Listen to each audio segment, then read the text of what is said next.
Si Costa ay nainis sa binata at tinanong na kung ano ang sinasabi nito na nasa loob na si Alipid.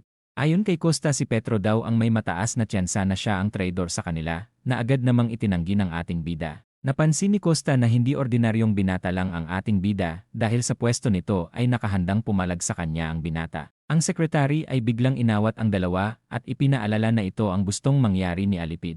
Tinanong din ang dalaga na kung may clue nga daw ba ang ating bida kung paano nila matutukoy si Alipid, na sinang-ayunan naman ni Petro. Ang mga tauhan sa control room ay nagsimulang kabahan dahil ubusin na daw sila ni Alipid. Ang grupo ay tapos na ding i-check ang mga security camera at walang nakitang kakaiba kung paano nakapasok si Alipid. Ang dalawang lalaki ay naghinala sa kasamahan nilang si Sanchez dahil baguhan pa lang daw ito sa kanilang grupo na palaging kasama ni Marco. Si Jiwon ay napansin na matalinong asasin ang kanilang kalaban dahil sa nagawa nitong mapaghinala ang lahat sa isa't isa sa kanilang grupo. Dahil sa pinaglalaruan sila ni Alipid, siguradong may mensahe daw itong iniwan para mas lalo silang inisin. Hindi nagtagal nang may makita ang isang lalaki sa kamera na hinihinalang si Alipid. Ang mga tauhan ay agad tumawag ng backup at agad nagpaputok.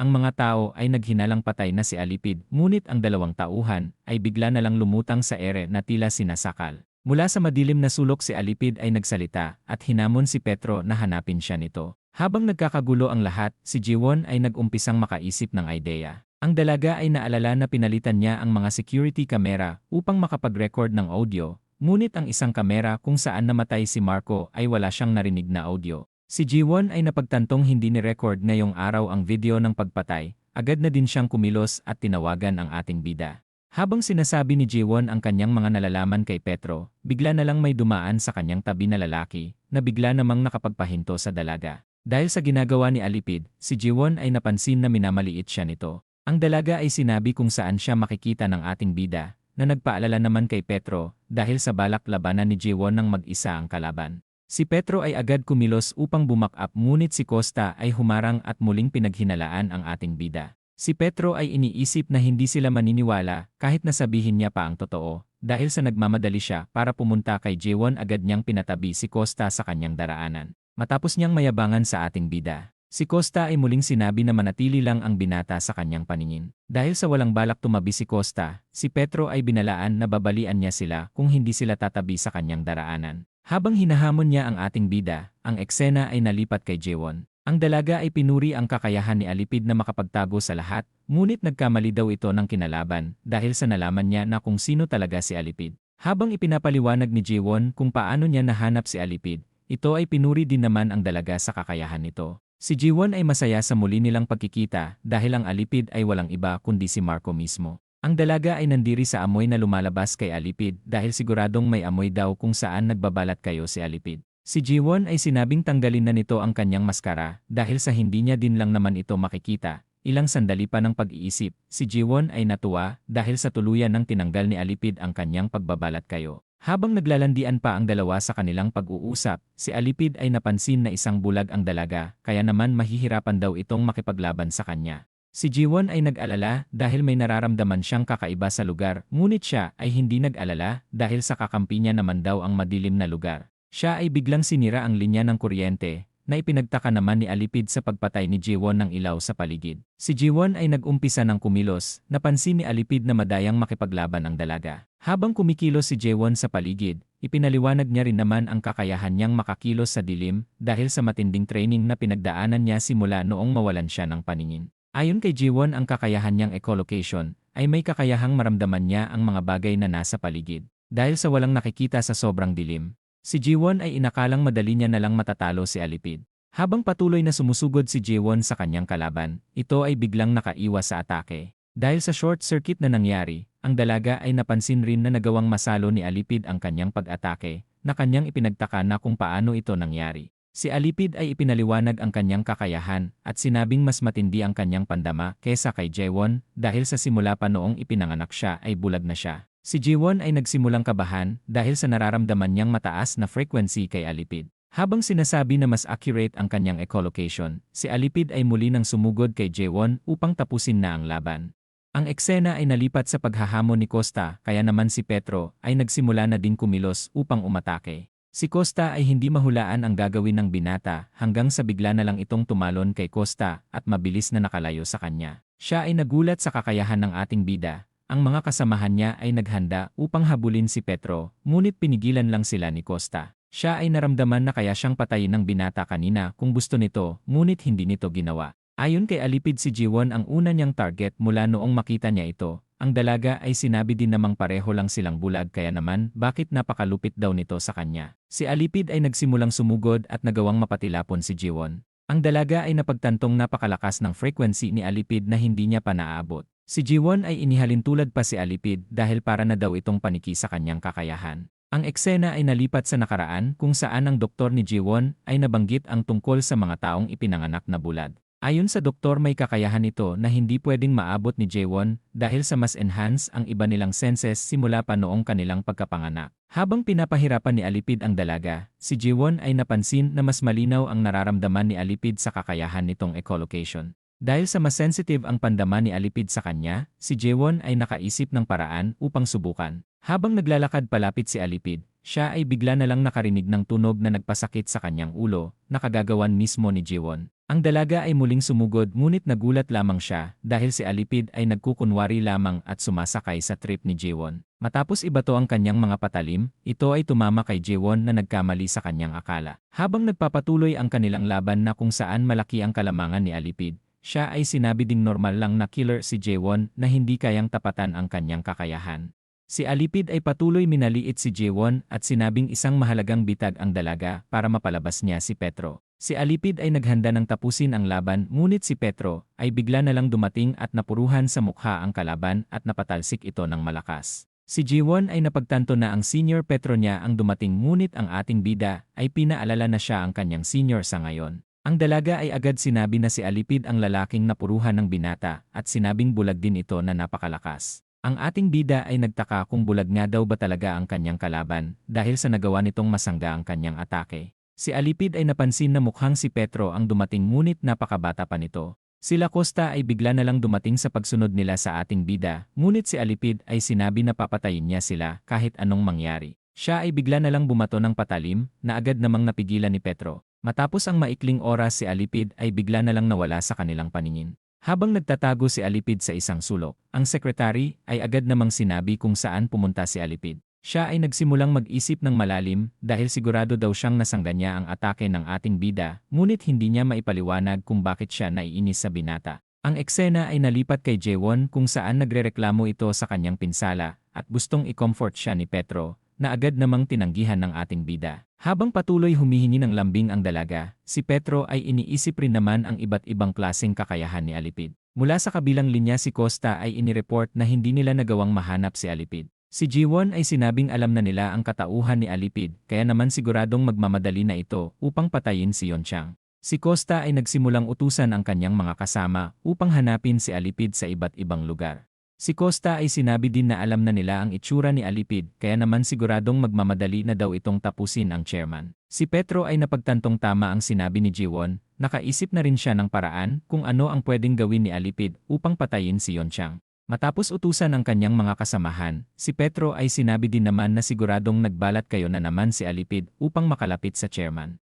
Si Jiwon ay nag-alala para sa kaligtasan ng chairman, kaya naman nagmamadali na itong pumunta kay Yeonchang, ngunit si Petro ay sinabing hindi na kailangan, na ipinagtaka naman ng dalaga. Ayon kay Petro, gumawa na daw siya ng paraan. Si Costa ay nagsimulang mainis dahil sa ayaw siyang papasukin ni Ariana at Grande sa kwarto ng chairman. Si Costa ay sinabing emergency ang kanyang sasabihin sa chairman, ngunit si Grande ay hindi pa din pumayag na makapasok si Costa. Dahil sa kanyang pagkainis, si Costa ay nagsimula ng maghanda para lumaban, ngunit ang sekretary ay biglang dumating at sinabi siya na ang mag-aabot ng mensahe ni Costa. Habang naiinis, si Costa ay inabot na din naman sa dalaga ang case upang ibigay sa chairman. Sinabi din ni Costa na huwag nilang bubuksan ang case at bigla na lang umalis. Mula sa kabilang linya, si Jiwon ay naghinala na siguradong may kasamahan si Alipid na tumutulong upang makakilos ito ng mas malaya. Habang naglalakad ang ating bida, ang isang lalaki na si Sanchez ay pinagmamasdan lang ang binata. Habang nagpapaalam ang ating bida kay Jiwon, siya ay bigla na lang nakasalubong si Costa sa elevator. Habang nagkakatitigan ng dalawa, si Alipid na nagkukunwaring si Costa ay naamoy ang pamilyar na si Petro. Habang tahimik lang sila na nasa loob, si Alipid ay napansin na hindi siya nakikilala ng ating bida. Sa kanya na lang din daw tatapusin ang binata matapos niyang tapusin si Yeonchang. Si Petro ay napansin na nanggaling si Costa sa opisina ng chairman, kaya naman tinanong niya kung anong nangyari. Si Alipid ay sinabing may importante lang siyang ibinigay at tinanong kung bakit ito natanong ng binata. Si Alipid ay nakita ang report at nalaman na isang D-rank killer ang ating bida na mula sa Glory. Si Alipid ay naiirita sa kakayahang mayroon ang binata, ngunit mas naiirita siya sa pakiramdam na parabang hindi na pang binata ang kakayahan ng ating bida. Gamit ang kanyang malakas na pandama napansin niya na parabang nasa A-rank ang kakayahan ng binata. Naghinala rin siya na malamang si Petro ang binatang ito na nagbabalat kayo. Si Alipid ay sinabi ang pangalan ni Petro at sinabi na ang lahat ng killer ng Glory ay gustong mahuli ang matanda. Tinanong ni Costa na kung nakita na nga daw ba ng binata si Petro, na agad namang itinanggi ng ating bida dahil isa lang daw siyang D-rank. Si Petro ay binanggit din ang pangalan ni Alipid. Ayon sa kanya aktibo sa Europe si Alipid na matagal nang gustong mahuli ng Escudo. Dahil sa kakayahan nitong lumaban sa dilim, si Petro ay sinabi na isang bulag si Alipid. Ang ating bida ay sinabi din na kahit gaano pa kalakas si Alipid ay hindi nito matatalo si Petro. Nabigla namang nakapagpainis sa pride ni Alipid. Ang ating bida ay ibinalik na din ang ballpen na ibinato kanina ni Costa kanina dahil ayon sa kanya isa itong mahalagang bagay. Si Alipid ay agad naman kinuha ang ballpen dahil mahirap daw itong mahanap sa Europe. Si Petro ay humingi ng pasensya dahil sa nagkamali daw siya nang naibalik na ballpen kay Costa. Ang ating bida ay nagtaka dahil hindi agad nakilala ni Costa ang sarili nitong ballpen. Si Alipid ay napagtanto din naman na sinusubukan siyang hulihin sa akto ng binata.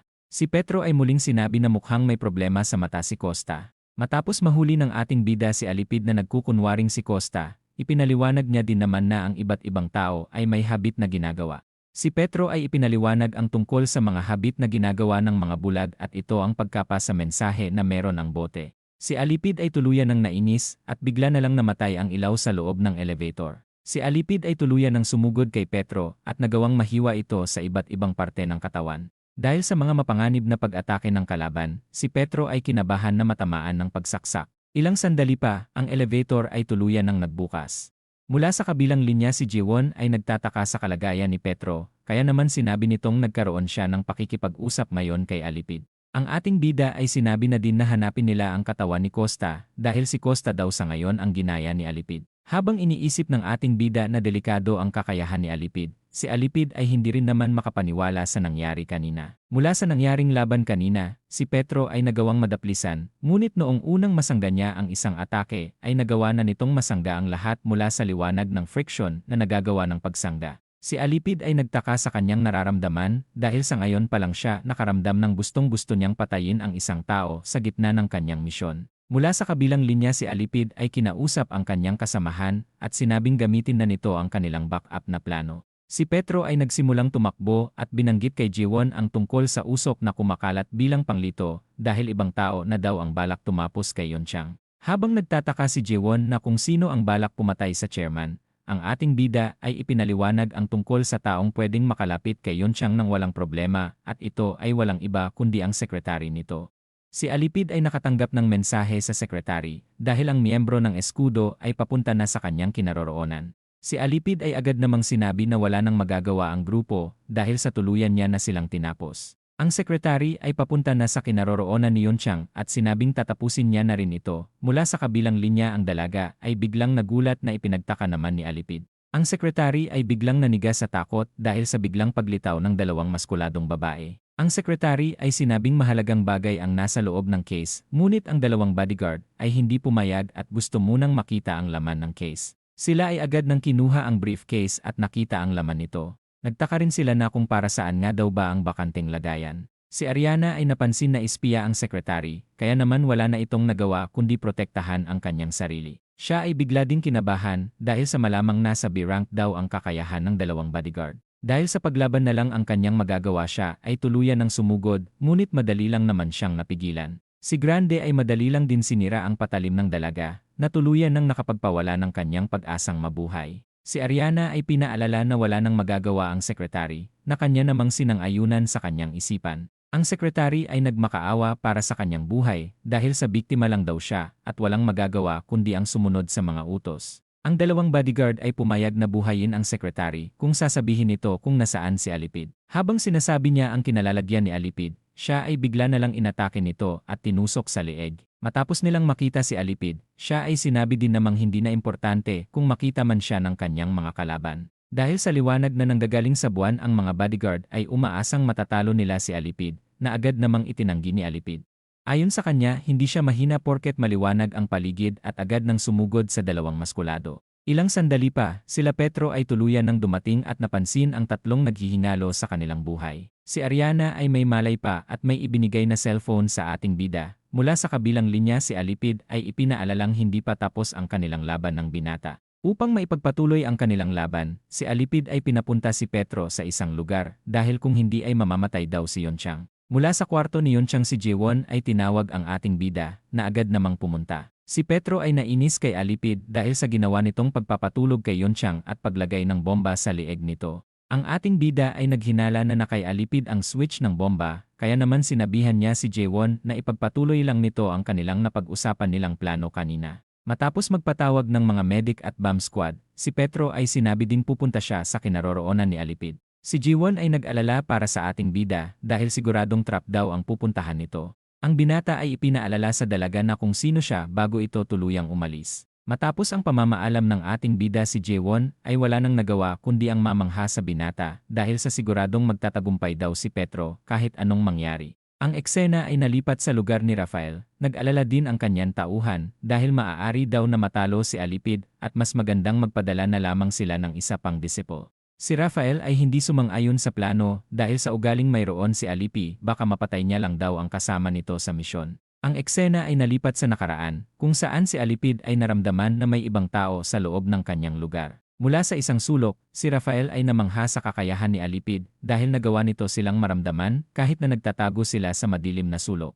Si Alipid ay pinaalala na mamamatay silang dalawa kung hindi agad nila sasabihin ang dahilan kung bakit sila nandito. Si Octopus ay nainis at naghanda ng baril, ngunit si Alipid ay madali lamang na naramdaman ang timbang at bigat ni Octopus pati na din ang dala nitong nag-iisang magasin sa kanyang pistol. Si Octopus ay tuluyan ng nainis sa mga pinagsasabi ni Alipid, ngunit ito ay mabilis lamang binugbog ni Alipid nang walang nagagawa. Si Alipid ay pinaalala din na patay na daw sana si Octopus kung may hawak lamang siyang patalim. Si Rafael ay namangha sa kakayahan ni Alipid at napapalakpak na lamang. Base sa pabango na meron si Rafael, si Alipid ay nalaman na nanggaling pa ang dalawa sa Korea at tinanong na kung ano ang kailangan ng honor sa kanya. Ayon kay Rafael, hindi na honor ang tawag sa kanilang samahan dahil glory na daw ang tawag sa kanila. Si Rafael ay nagbato ng calling card at sinabing may kapanapanabik na meron sa Korea. Si Alipid ay agad namang nahulaan na si Petro ang tinutukoy ni Rafael. Habang paalis, si Rafael ay ipinagmalaki na malamang kahit matanda na si Petro ay mas malakas pa rin ito kay Alipid, na kanya namang ikinainis na marinig. Ang eksena ay nalipat sa ating bida kung saan pumunta na siya sa sinabing lugar ni Alipid. Mula sa lugar si Alipid ay may gusto daw na itanong sa ating bida, na kanya namang ipinagtaka. Si Alipid ay binanggit ang pagiging bata ng ating bida para magkaroon ng pambihirang kakayahan.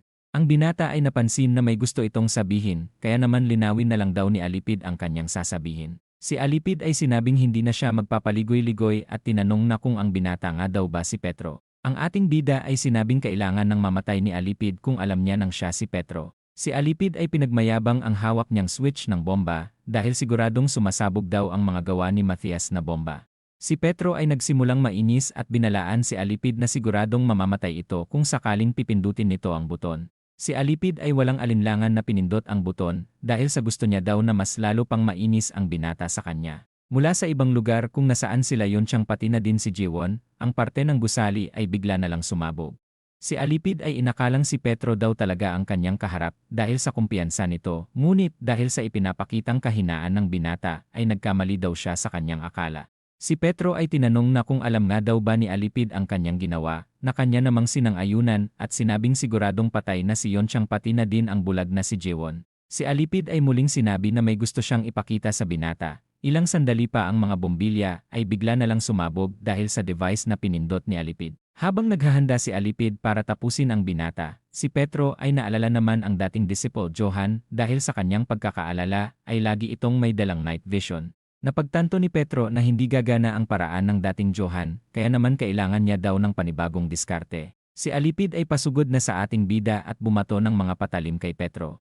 Ang ating bida ay natatamaan ng mga patalim dahil sa wala siyang ideya kung saan nanggagaling ang mga pag-atake. Habang sinasabi ni Alipid na walang pinagkaiba ang binata sa mga taong kanyang tinapos, siya ay bigla na lang sumulpot sa likod ni Petro. Ang ating bida ay sinusubukang umiwas gamit ng kanyang instinct at sinusubukang mag-isip ng paraan upang labanan si Alipid. Dahil sa walang magawa ang ating bida sa kanyang kalaban, pakiramdam niya ay para siyang hinihila sa kadiliman. Si Petro ay sinubukang hulihin si Alipid matapos niyang matamaan, ngunit hindi niya magawang mahawakan ang kanyang kalaban. Dahil sa hindi patas na sitwasyon, si Petro ay muling napatalsik sa atake ng kalaban. Si Alipid ay napansin na tahimik lang ang binata, hindi tulad noong nasa elevator pa sila kanina. Ang ating bida ay nagsimulang magsalita at sinabing si Alipid pa lang ang nakalaban niya na may pambihirang abilidad sa dilim. Gamit ang flare na dala ni Petro, ito ay kanya nang ginamit upang magkaroon ng liwanag sa paligid.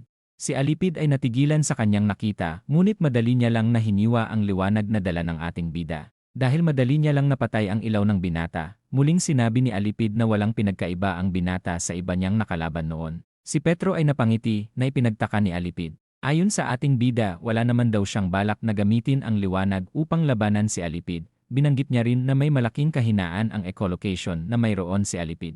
Mula sa sprinklers na nasa paligid, ang tubig ay nagsimulang bumagsak ng dahil sa flare na sinindihan ni Petro. Si Alipid ay nagsimulang kabahan dahil ang kanyang echolocation ay tila nawalan na ng kwenta. Naalala ni Alipid ang pagiging mapagmasid ng binata kanina at napagtantong naghahanap na ito ng paraan kung paano siya lalabanan. Si Alipid ay muling napangiti dahil sa hindi naman daw magtatagal ang paglabas ng tubig mula sa mga sprinklers. Kahit na malabo ang kanyang echolocation, si Alipid ay kumpiyansa pa ring sumugod sa ating bida. Sa kalagitnaan ng kanilang laban, si Petro ay sinabing alam niya ang totoo na buhay pa sila Yonchang, na ikinagulat ni Alipid. Ayon sa ating bida, obses si Alipid sa perpektong assassination nito, kaya naman duda ang ating bida na basta nalang papasabugin ni Alipid si Yonchang nang hindi siya mismo ang pumapatay sa kanyang target. Si Alipid ay nagtaka na kung bakit nga daw ba nagkunwari ang binata sa reaksyon nito kanina. Ang ating bida ay sinabi na siguradong sa ibang lugar nagpasabog si Alipid. Nalaman niya din na mukhang gusto lang bumawi ni Alipid sa kanya sa ginawa nito kanina. Dahil sa patuloy na pang-iinis ng ating bida, si Alipid ay tuluyan ng nainis sa kanya. Ang eksena ay nalipat sa nakaraan ni Alipid kung saan meron siyang alagang rabbit.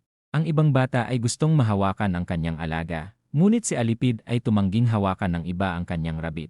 Dahil sa pagiging bully ng ibang bata sa ampunan, si Alipid ay palaging nakakaranas ng pambubuli. Ang batang Alipid ay hindi magawang lumaban, dumating din ang panahon na bigla na lang nawala ang kanyang alagang rabbit. Mula sa ibang lugar, ang ibang kabataan ay pinagtripan ang alagang rabbit ni Alipid. Siya ay bigla na lang dumating sa lugar at nagsimulang lumaban ng kakaiba sa mga bully. Ilang sandali pa, silang dalawa ng kanyang rabbit ay tuluyan ng kinawawa sa bugbog. Wala ding nagawa ang batang si Alipid kundi ang sumigaw. Makalipas ang ilang sandali, nagkaroon ng blackout sa lugar. Ang mga bully ay walang makita sa paligid dahil sa matinding kadiliman sa lugar. Si Alipid ay napansin na para bang bulag na din ang mga bully dahil sa dilim ng paligid, ngunit siya ay may kakayahang malaman ang mga pagkilos nila. Ang isang bully ay bigla na lang nasapak, napagtanto ng bully na si Alipid ang sumuntok sa kanya, kaya naman agad itong humingi ng tawad. Mula sa labas ng gusali, ang isang lalaki ay binuksan ang pintuan at napansin ang karumaldumal na ginawa ni Alipid. Mula sa kasalukuyan, si Alipid ay sumusugod kay Petro habang maingay itong nagsasalita ng dahil sa pang-iinis ng ating bida. Dahil sa pagkakataon na mayroon si Petro, siya ay nagawang magapusan si Alipid ng handcuff. Dahil tuluyan niya nang naabot si Alipid, ang ating bida ay nagsimulang umatake upang subukan ang tibay ni Alipid. Si Petro ay sinikmuraan si Alipid kaya naman inaasahan niyang malubhang nasaktan ang kalaban at hirap ng makahinga, ngunit nagawa nitong tiisin ang sakit. Ang ating bida ay inatake ang mga weak points ni Alipid at inaasahang babagsak na ang katawan nito. Si Petro ay nagulat dahil si Alipid ay nagawang matiis ang lahat ng sakit at nagawa pang makaatake kay Petro. Ang ating bida ay napansin na mas malakas pa sa ngayon ang puwersa ni Alipid at napagtantong pride ang umiiral sa kanyang kalaban. Gamit ang handcuff mula sa kamay ni Alipid nagawa ni Petro na mabalibag ang kanyang kalaban. Dahil sa matinding pride na hindi siya pwedeng matalo, si Alipid ay tuluyan ng nasira ang handcuff sa kanyang kamay. Dahil sa patuloy pa ding bumabagsak ang tubig, si Alipid ay nakaisip ng paraan at nagsimulang gamitin ang pintuan at nagsimulang lumabas sa kwarto. Si Petro ay ginamit ang kanyang pagkakataon sa maliwanag na lugar upang maatake si Alipid, ngunit nagawa nitong masangga ang atake ni Petro. Ang ating bida ay nagulat sa abilidad ni Alipid na pagsangga habang si Alipid naman ay sinabing hindi siya mahina tulad ng iniisip ni Petro kahit na makita pa siya nito. Sa kalagitnaan ng kanilang laban, napansin ni Alipid na muling naging tahimik ang ating bida dahil sa pumalpak nitong plano. Gamit ang kanyang device muli itong pinindot ni Alipid na muling nakapagpasabog sa mga bumbilya na nasa paligid. Pinuri din ni Alipid ang ating bida dahil ito pa lang daw ang nakapagpasaya sa kanya sa laban matapos niyang labanan noon ang dating disciple Johan. Si Petro ay sinabing tumigil na si Alipid sa pamamaliit kay Johan, ngunit si Alipid ay muling sinabi na pareho lang sila ni Johan at ng binata na mamamatay sa kanyang mga kamay dahil sa hindi din siya makikita ng binata sa madilim na lugar. Si Alipid ay muling umatake at siniguradong tatama na siya sa vital points ng ating bida upang tapusin ito. Habang iniisip na siguradong natatakot na ang binata para sa kanyang buhay, si Alipid ay bigla na lang nasapak at tumilapon ng malakas sa isang sulok. Nagtaka si Alipid na kung paano nga daw ba siya napuruhan ng binata. Ang kanyang pride ay nagsimula na namang masaktan at siguradong mas magiging tahimik at tatama na daw siya sa susunod na atake. Sa kalagitnaan ng kanyang pagsugod, siya ay muling napuruhan at muling tumilapon. Tinanong ni Alipid ang binata na kung paano nga daw ba nito nababasa ang kanyang mga ginagawang pag-atake. Ayon sa ating bida may kinalaman ang ginamit niyang handcuff kanina at sinabing may inilagay siya kay Alipid na siguradong hindi nito matatanggal na kanya namang ipinagtaka. Si Alipid ay napasulyap sa kanyang kamay at nagsimulang malaman ang amoy na kung ano ito at napagtantong luminescence ang inilagay ng ating bida. Matapos maalala ang kanyang mga ginawa, napagtanto ni Alipid na plinano lahat ni Petro ang lahat upang magkaroon siya ng tsansa na manalo. Dahil sa tuluyan na siyang nakikita ng ating bida sa dilim, si Petro ay napansin na mukhang maglalabas ng sandata si Alipid. Sa hindi inaasahan si Alipid ay naglabas ng flare, na ikinatuwa na lang naman ng ating bida. Tinanong ni Petro na kung gagamit nga daw ba si Alipid ng dalawang patalim sa kanyang kamay, ngunit si Alipid ay biglang ibinigay ang isang patalim kay Petro at naghangad ng patas na laban. Ang ating bida ay kinuha ang patalim, sinabi din ni Alipid na wala nang magiging palusot kung sakaling matalo ang isa sa kanila. Habang natutuwa ang ating bida sa ipinapakita ni Alipid, ang dalawa ay tuluyan ng sumugod sa isa't isa. Dahil sa bilis kumilos ni Petro, si Alipid ay hindi magawang masundan ang eksaktong lokasyon ng ating bida. Dahil sa patas na laban, ang ating bida ay makikitang may malaking kalamangan dahil si Alipid ay hindi magawang makasunod sa bilis ni Petro. Habang nagpapakita ang ating bida ng pambihirang kakayahan sa paghawak ng patalim, si Alipid ay nagsimulang maalala ang sinabi ni Rafael na kanya na namang ikinainis. Ayon kay Rafael walang binatbat si Alipid sa prime ni Petro, ngunit dahil matanda na ito at may sakit baka manalo na daw si Alipid sa kanya. Ipinaalala din ni Rafael na para kay Petro ang kalabang may hawak na anumang sandata ay madali lang niyang natatalo na mas lalong ikinainis namang maalala ni Alipid. Habang nagpapatuloy ang kanilang laban, si Alipid ay napagtantong hindi niya mahuhuli ang binata sa bilis nito. Si Alipid ay bigla na lang nakita ang mukha ng kanyang kalaban at ang oras na kung saan tuluyan na siyang matatalo sa unang pagkakataon. Habang tinatalo siya ng ating bida, hindi pa rin siya makapaniwala na kung bakit hindi niya matalo ang isang binata. Si Petro ay sinabing malubha na ang pinsala sa muscles ni Alipid kaya naman sumuko na lang daw ito ng matiwasay. Si Alipid ay iniisip na mahabang panahon ang kanyang inalay upang mamaster ang paghawak ng kanyang patalim, kaya naman mas lalo siyang nagtaka na kung bakit siya natatalo ng mas bata sa kanya. Si Petro ay sinabing huling atake na ang kanyang gagawin. Matapos ang ginawang atake ng ating bida, si Alipid ay nagawang mahuli at makagat ang kamay ni Petro at nagawang makapag-counter-attack ng dahil sa matinding pride na hindi siya pwedeng matalo. Si Alipid ay muling napuruhan at patuloy na hindi makapaniwalang natatalo siya sa laban. Dahil ang ating bida pa lang ang kanyang pinakamalakas na nakalaban, si Alipid ay sinabing tatandaan niya ang pangalan nitong si Son Gu. Si Alipid ay muling pinatay ang liwanag sa flare na muling ikinabahala ni Petro.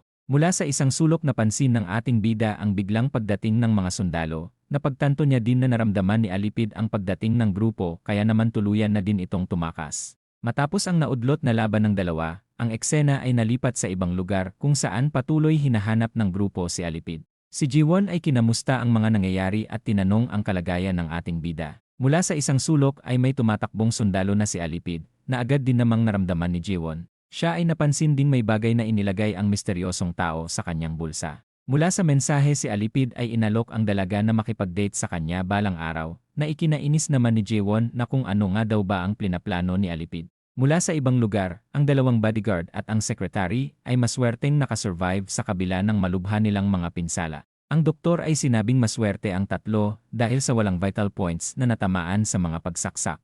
Tinanong ni Petro na kung gaano nakatagal na espiya ang secretary.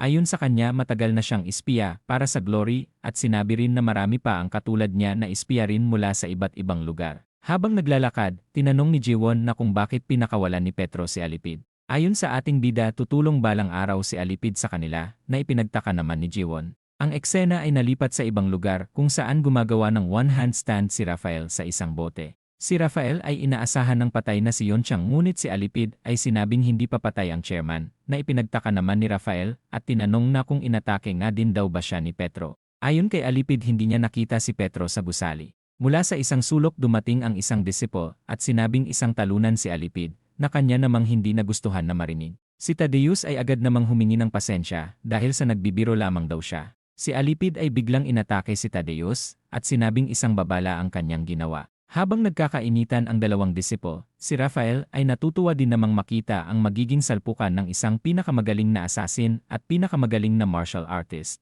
Si Tadeus ay muling inasar si Alipid dahil sa hindi na 100% ang success rate nito. Dahil sa pang-iinis, si Alipid ay tuluyan ng sumugod ngunit si Tadeus ay madali lang na sinasangga ang mga atake. Habang relax lang si Tadeus, si Alipid ay gustong puwersahin si Tadeus upang gamitin nito ang kanyang mga kamay. Sa kalagitnaan ng kanilang laban sinabi ni Tadeus na mamamatay si Alipid kung gagamitin nito ang kanyang mga kamay. Matapos ang kanilang salpukan ng mga atake, sila ay nagkaroon ng distansya at inawat na din sila ni Rafael. Bago umalis si Alipid sinabi niyang sa kanya lang ang binata at siya lang ang papatay sa taong ito, na kanila namang ipinagtaka kung anong kalokohan nga daw ba ang sinasabi ni Alipid. Si Tadeus ay tinanong na kung gusto nga daw ba ni Rafael na siya na ang tumapos kay Yonchang ngunit si Rafael ay sinabing may idea na siyang nakahanda. Si Rafael ay nagsimulang maghanda at sinabing siya na mismo ang dadalaw kay Yonchang. Ilang sandali pa sa gusali ng Deha, si Rafael ay tuluyan ng nakarating sa lugar ngunit ayaw siyang papasukin ng mga bantay. Ayon sa kanila, kahit na ang presidente ng bansa ay hindi pwedeng pumasok sa loob dahil sa delikadong sitwasyon. Ang isang sundalo mula sa loob ay may napansin dahil ang kanyang mga kasama ay bigla na lang inaatake ni Rafael at nagpapakita kung gaano siya kalakas. Matapos niyang makapasok sa loob, siya ay napangiti at sinasabi na mas mahalaga pa siya sa presidente ng kanilang bansa. Sa pag-aakala na nasa gusaling ito si Petro, siya ay excited nang makapunta kay Yonchang upang mapalabas niya sa lungga ang ating bida. Mula sa kabilang linya ang mga tauhan ay ibinalita kay Yonchang ang pagdating ng presidente ng Glory na si Rafael, na bigla namang nakapagpakaba sa kanya. Mula sa likod ng pintuan maririnig ang mga kaguluhang nangyayari hanggang sa dumating na lang si Rafael sa harapan ng chairman. Nagtaka si Yonchang sa pagdating ni Rafael, ngunit siya ay nagtaka kung bakit nga daw ba napakainit ng pagsalubong ng mga tauhan ni Yonchang sa paligid. Ayon sa chairman may nangyari lang daw na hindi inaasahan, si Rafael ay nabalitaan na daw ang nangyari kaya naman agad siyang pumunta dito upang kamustahin daw ang kalagayan ni Yonchang.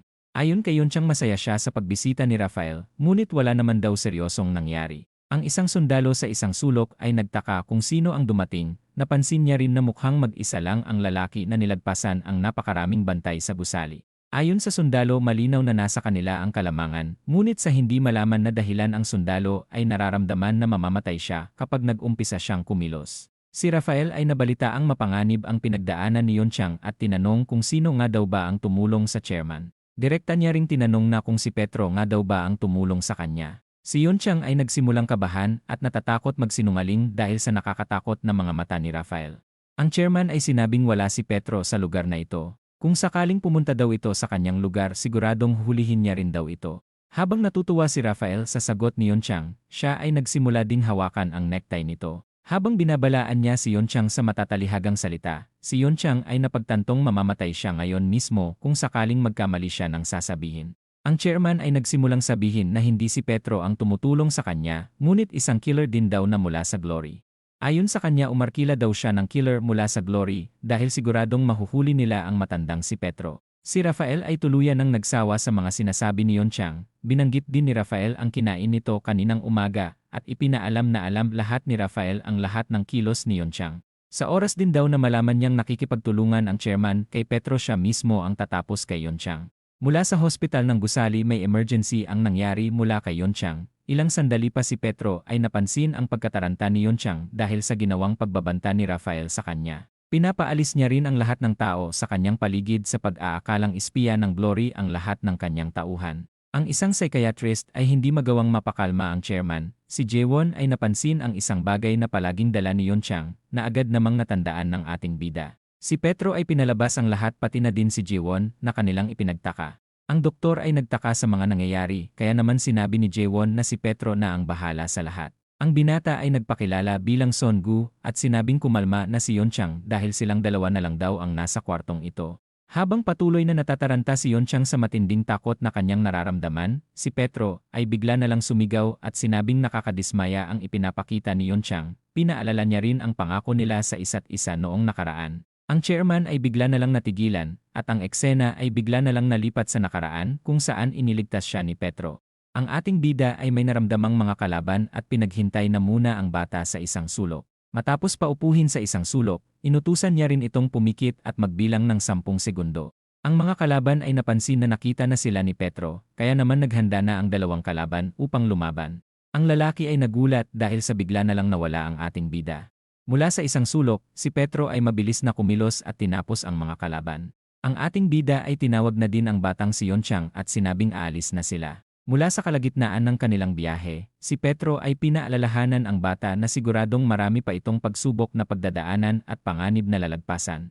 Pinaalala niya rin na baka hindi na sila magkita ni Yonchang sa hinaharap, na ikinalungkot naman ng bata. Si Petro ay sinabihang magbitaw ng pangako ang batang si Yonchang na hindi ito gagawa ng kahihiyan sa susunod nilang pagkikita, na masaya namang sinang-ayunan ni Yonchang at nangakong lalaki siya ng matapang at malakas. Mula sa kasalukuyan si Petro ay muling ipinaalala ang pangako na binitawan noon ni Yonchang. Sinabihan niya ring magpakatatag ito dahil sa maraming tao ang umaasa sa kanya. Dahil sa pag-aakalang hindi niya na makikita pa si Petro, siya ay hindi rin makapaniwalang muli niyang makikita ang kanyang tagapagligtas. Matapos ang muli nilang pagkikita, ang mga tao ay biglang nagulat dahil sa biglaan na lang nagkaroon ng kumpiyansa at lakas ng loob ang chairman. Si Jiwon ay nagtaka kung ano nga daw ba ang ginawa ng ating bida, kaya naman sinabi na lang ni Petro na matibay naman daw talaga ang loob ni Yonchang simula pa noon. Mula sa kalagitnaan ng kanilang biyahe, si Jiwon ay nagsimulang magreklamo dahil sa wala man lang silang natanggap na kahit na ano. Si Petro ay sinabing may natanggap sila at inabot ang sobre sa dalaga. Matapos makita ang black card na naglalaman ng malaking halaga ng pera si Jiwon ay tuluyan ng naging masaya at natanggal ang inis. Ang eksena ay nalipat sa eskwelahan kung saan si Petro ay ikwenento sa Dokko Brothers kung bakit siya nawala ng ilang araw. Mula sa isang sulok si Yuna ay bigla na lang dumating at sinabing sisibakin na sa trabaho ang mga D-rank killers. Si Yung ay hindi nag-alala dahil sa kanyang galing ay siguradong hindi raw siya kasama sa mga matatanggal na D-rank. Si Yuna ay nilinaw na ang lahat ng D-rank ay kasama sa mga nanganganib na tatanggalin at sinabing 100 D-rank na lang ang matitira matapos ang test na isasagawa. Ang Dokko Brothers ay nagsimulang kabahan dahil paano nga daw ba sila makakapasok sa top 100 na mga D-rank.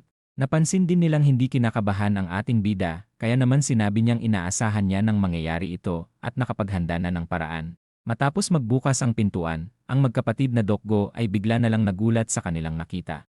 Habang namumula ang mga pisngi ni Yuna, makikita rin naman na ang taong dumating ay walang iba kundi si Kajeo.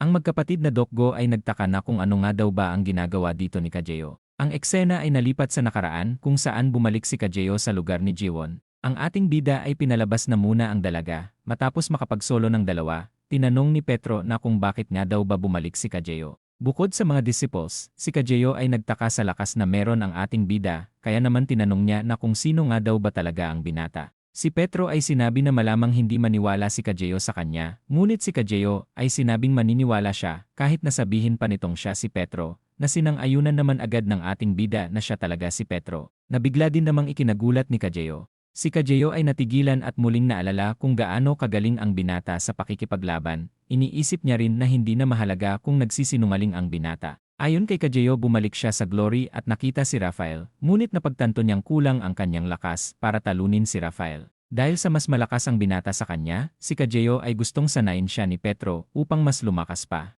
Ang ating bida ay tumanggi ngunit si Kajeo ay biglang lumuhod at sinabing gusto niyang maipaghiganti ang pagkamatay ni Yuka. Si Kajeo ay patuloy nagmakaawa at tinawag pang master ang ating bida. Si Petro ay sinabing tumayo na si Kajeo dahil hindi niya daw hinahayaan na lumuhod ang kanyang mga estudyante. Na ikinagulat naman ni Kajeo dahil sa pagtanggap ng ating bida sa kanya. Ayon kay Petro may misyon siya para kay Kajeo na kanya namang sinang-ayunan na sundin at kahit na ano pa daw ito. Ang eksena ay nalipat sa kasalukuyan kung saan ang misyon ni Kajeo ay ang turuan at palakasin ang tatlong D-rank. Matapos makita ni Kajeo ang tatlo, siya ay napansin na walang tsansang makapasok ang tatlo sa top 100 ng D-rank, na ikinainis namang marinig ni Yuna dahil sa pamamaliit nito sa kanila.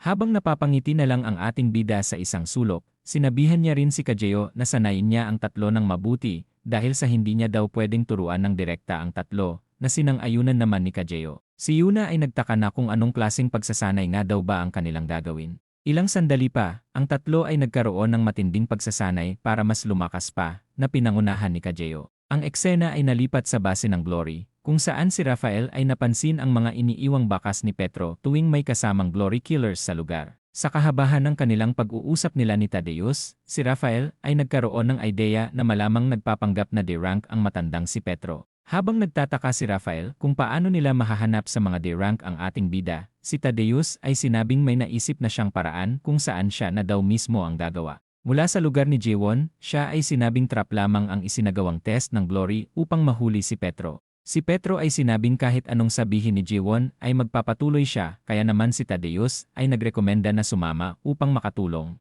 Dahil sa kilala sa Glory ang mukha ni Tadeus, si Jewon ay bigla na lang sumakit ang ulo sa mga planong sinasabi ng dalawa. Sinabi din ni Jewon na wala siyang mahanap na impormasyon sa paggaganapan ng test, ngunit si Petro ay kumpiyansang sinabi na siya na mismo ang aalam matapos niyang makarating sa lugar. Makalipas ang isang linggo sa lugar na kung saan mangyayari ang test, si Petro ay napansin na nasa deserted island sila. Napansin niya rin na nandito ang lahat ng aktibong D-rank killer. Si Yuna ay nagtaka sa dami nilang nagtitipon-tipon sa lugar, kaya naman mukhang magkakaroon daw sila ng groupings sa pagsubok na gagawin. Ang dalawang magkapatid ay sinabing ayaw na nilang maranasan ang Hell Month, na ikinadismaya namang makita ni Yuna dahil nagiging isip bata na naman daw ang dalawang kupal.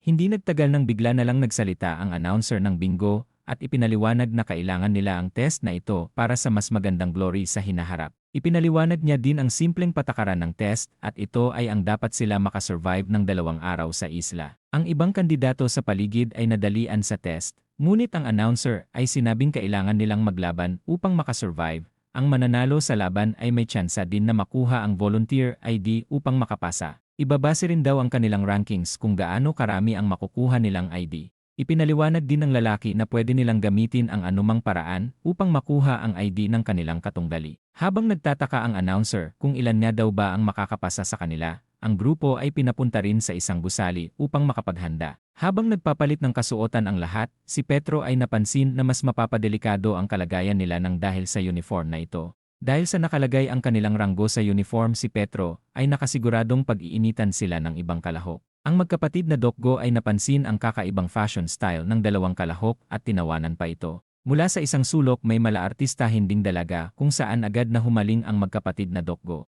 Mula sa isang sulok ay may matanda ring kasali. Napansin rin ni Petro na napakaraming security camera sa paligid kaya naman malilimitahan daw ang kanyang mga pagkilos. Si Petro ay napagtanto ring isinagawa ang test na ito upang mahanap siya ni Rafael. Habang iniisip na siguradong may nagpapanggap din kalahok sa grupong ito, hindi naman nagtagal nang bigla na lang magsalita si Tadeus na may kunwaring codename na Spotted Butterfly. Kinuha niya din ang atensyon ng lahat at sinabing may gusto siyang itanong sa kanila. Si Tadeus ay nagsimulang paghinalaan ang isang matanda na nagpapanggap bilang si Petro. Nagtaka rin ang mga killer na kung bakit nito hinahanap si Petro sa lugar na ito. Si Tadeus ay napagtantong matatagalan siya kung isa-isa niya silang i-check, kaya naman sinabihan niya na lang ang lahat na itaas ni Petro ang kamay nito. Sa hindi inaasahan, ang ating bida ay bigla na lang nagtaas ng kamay. Matapos magkatitigan ng dalawa, si Tadeus ay natuwang lumapit kay Petro. Ang ating bida ay pinalingon si Tadeus na kanya namang ipinagtaka kung anong meron. Ayon sa kanya, mas magtatago lang daw si Petro sa pamamaraan ng paghahanap ni Tadeus. Habang napapangiti lang siya sa mga sinasabi ng ating bida, si Tadeus ay bigla na lang kumilos at sinubukang sindakin si Petro. Ang dalawang magkapatid ay nagulat sa nangyari dahil mamamatay daw si Petro sa baho ng paa ni Tadeus. Sa unang tingin at para sa mga normal na tao, parang normal na sipalang ang ginawa ni Tadeus, ngunit para kay Petro nasundan niya ng malinaw ang 3 beses na pagsipa ni Tadeus. Napansin din ni Petro na itinatago nito ang tunay na lakas ni Tadeus, ngunit siguradong malakas daw ito. Habang kinakausap niya ang ating bida, si Yong ay bigla na lang lumapit kay Tadeus at sinabing sila na lang ang maglaban at huwag patulan si Petro na isang mahinang nilalang. Si Tadeus ay napangiti na lamang at sinabing nagbibiro lamang siya sa kanyang ginagawa. Si Tadeus ay lumapit din kay Petro at tinignan kung ang matandang si Petro nga daw ba ito. Si Tadeus ay napalingon din sa grupo kung saan napansin ng Dokgo Brothers na mukhang natakot ng sobra ang ating bida. Si Tadeus ay may napansin sa binata dahil sa mga ginawa niyang pagsipa kanina ay nasundan lahat ito ni Petro. Nagtaka rin si Tadeus dahil sa hindi lang daw basta D-rank ang binata. Habang ganado ang tatlo at siguradong makakapasa sa pagsubok, Si Petro ay sinabi namang nasa delikadong sitwasyon sila na kanila namang ipinagtaka. Ang magkapatid ay sinabi din na siguradong uunahin ng karamihan si Petro dahil sa siya ang may pinakamababang rank. Ang ating bida ay pinaalala rin naman na nasa pinakamababa rin ang rank ng dalawa, kaya naman siguradong tatargetin din daw sila ng karamihan na bigla namang nakapagpakaba sa kanila. Si Yuna ay sinabi din naman na may pag-asa silang makapasa kung magtutulungan lamang sila. Ilang sandali pa, ang opisyal na umpisa ng pagsubok ay nagsimula na. Ang mga killers ay nagsimula na din kumilos para makapagtago at makapag-isip ng plano. Si Petro ay nabahala pa rin sa mga security camera dahil hindi siya makakakilos ng malaya at hindi niya pwedeng ipakita ang kanyang kakayahan. Siya ay napansin ang tatlo at agad din namang nakaisip ng paraan. Matapos niyang tawagin ang tatlo niyang kasama, sila ay tuluyan na din namang kumikilos at naghahanap ng mapapanatilihang lugar. Ang magkapatid na Dokgo ay nagtaka sa plano ni Petro dahil para sa kanila ay mas maganda daw na pumunta sa bunker o kaya naman sa grocery store. Nagtaka din si Yuna kung bakit sila pumunta sa isang abandonadong factory. Ang ating bida ay sinabing simple lang ang sagot dahil siguradong marami na daw ang naglalaban sa mga lugar na binanggit ni Yong. Kailangan din daw nilang makatagal upang mas mapalaki ang tsansa nilang makasurvive. Matapos mapagtanto ng magkapatid na tama ang mga sinabi ng ating bida, siya ay napansin din naman na kanina pa sumusunod si Tadeus sa kanila, na kanya din namang ikinairita dahil siguradong ipinadalang tauhan daw ito ni Rafael. Ang magkapatid na Dokgo ay nagtaka kung ano nga daw ba ang ginagawa ng ibang killer dito. Ayon kay Petro siya ang nagpatawag sa kanila, malaki din daw ang posibilidad na unahin sila ng mga high rankings kaya naman kailangan daw nilang magtulungan ng mga low rankings. Matapos magkasundo ng dalawang grupo para magtulungan, si Yuna ay nagtaka din naman na kung paano nga daw ba sila makakakuha lahat ng ID para makapasa. Si Petro ay nagsimulang ipaliwanag kung paano sila makakakuha ng ID. Ayon sa kanya maghihintay lang sila habang naglalaban ang ibang killer. Saka lang din daw sila susugod kapag tapos na ang laban dahil siguradong pagod na ang mga ito at hindi na sila kayang talunin. Habang namamangha si Yuna sa plano ni Petro, sinabi din ng ating bida na paghahatian nila ang maiipon nilang ID upang makapasa bilang isang grupo. Matapos nilang sumang-ayon sa plano ng ating bida, siya ay tinawag din naman ang dalawa upang lumibot sa gubat at maghanap ng target at ang iba naman ay maiiwan lamang at maghihintay sa gusaling ito. Dahil sa ipinapakitang magaling na leadership at sa bilis magdesisyon ng ating bida, si Tadeus ay mas naintriga pa sa binata. Habang nasa kalagitnaan sila ng paglilibot, si Pumpkin ay sinabing isa siyang boksingero noon na gold medalist sa nationals, ngunit sa hirap ng buhay ay naging killer na lang siya para kumita ng mas malaking pera. Inakala niya noon na makakarating siya sa mataas na posisyon ng pagiging killer, ngunit hindi niya akalain na napakaraming malalakas sa pinili niyang career. Si Petro ay pinalakas ang loob ni Pumpkin, ngunit hindi ito naniwala sa ating bida dahil sa pagiging pinakamababang rank nito sa lahat. Habang iniisip ni Petro na oras na para bumalik sa kanilang kampo, ang eksena ay nalipat sa abandonadong lugar kung saan humihingi ng tulong ang isang kalahok. Matapos nilang pagbuksan ang lalaki, sinabi din naman nitong may B-rank killer na gumagala sa labas na ipinagtaka naman ng iba pa. Habang nagugulat ang ibang kasamahan nila sa balitang narinig, ang lalaki ay agad ipinasara ang mga lagusan ng gusali. Ang isang kalaban sa isang sulok ay bigla na lang sinaksak ang lalaki at biglang pinunit ang kanyang damit. Ang lalaking traidor na kanilang kasamahan ay nagpanggap na low ranking ngunit isa talaga itong B-rank. Mula sa isang sulok ay may isa pang traidor na lumitaw na napansin din naman ni Tadeus at nag-umpisang maintriga sa mga nangyayari. Matapos makita ni Yuna ang dalawang B-rank, siya ay naalala din naman ang malupit na pinagdaanan nila noon sa mga B-rank. Ilang sandali pa, sila Petro ay napansin na nagkakaroon ng kaguluhan sa factory. Dahil sa matinding kaba ang payaso nilang kasama ay bigla na lang tumakbo at iniwan sila. Si Pumpkin ay nagtaka na kung dapat na nga din daw ba silang tumakbo at lumayo sa kaguluhan. Ang grupo nila Yuna ay sinabing hindi pwede pumatay sa kalagitnaan ng test, ngunit ang mga traidor ay napansin na hindi naiintindihan ng grupo ang patakaran ng pagsubok. Ayon sa kanila walang patakaran na hindi pwedeng pumatay, kaya naman huwag na daw silang lumaban at sumuko na lang. Dahil sa mga nangyayari si Tadeus ay natutuwa at excited nang makita kung anong mangyayari sa pagitan ng dalawang grupo. Si Yuna ay nagsimulang mag-alala dahil sa hindi pa din dumadating ang ating bida para iligtas sila. Habang kinakabahan, ang magkapatid ay nakahanda pa rin namang lumaban hanggang kamatayan. Dahil sa hindi na makapaghintay ang isang kalaban, ito ay bigla na lang kumilos ng napakabilis para sa mga D-rank. Mula sa isang sulok ay bigla na lang nasapak ang kalaban na nagpatilapon din naman ng malakas sa kanya. Si Yuna ay inakalang si Petro ang dumating ngunit bigla na lang siyang nagtaka dahil si Pumpkin daw pala ang dumating. Upang makalaban siya ng hindi nakikilala, ang ating bida ay nagsagawa ng plano kung saan dinala sa gubat si Pumpkin upang agawin ang costume nito na hindi nakikita ng mga security camera. Ang magkapatid na Dokgo ay tinanong na kung nasaan na si Songu, kaya naman sinabi ng ating bida naglilibot pa rin ito sa gubat. Napansin ng magkapatid na bigla na lang tumangkad si Pumpkin, ngunit si Yuna ay iniisip na siguradong si Petro ang nagpapanggap na Pumpkin. Ang isang kalaban ay tinanong na kung sino ang dumating kaya naman nagpakilala ang ating bida bilang Pumpkin. Ang kalaban ay sinabing low ranking lang ang ating bida, kaya naman hindi daw ito mananalo sa kanya. Si Petro ay ipinagmalaki din naman na isa siyang magaling na boksinggero na nanalo na sa national tournament ng bansa.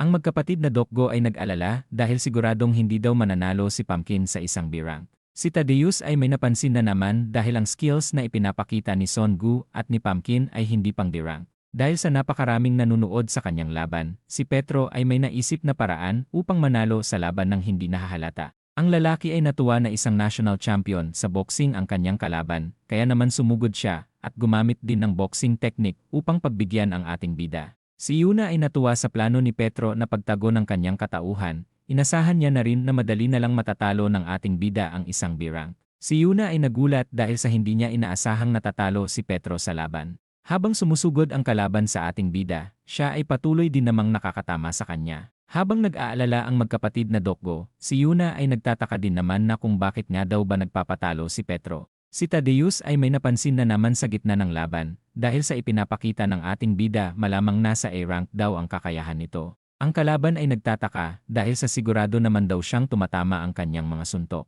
Ayon kay Thaddeus maganda ang ginagawang pag-iwas ni Pumpkin na ipinagtaka naman ng dalaga.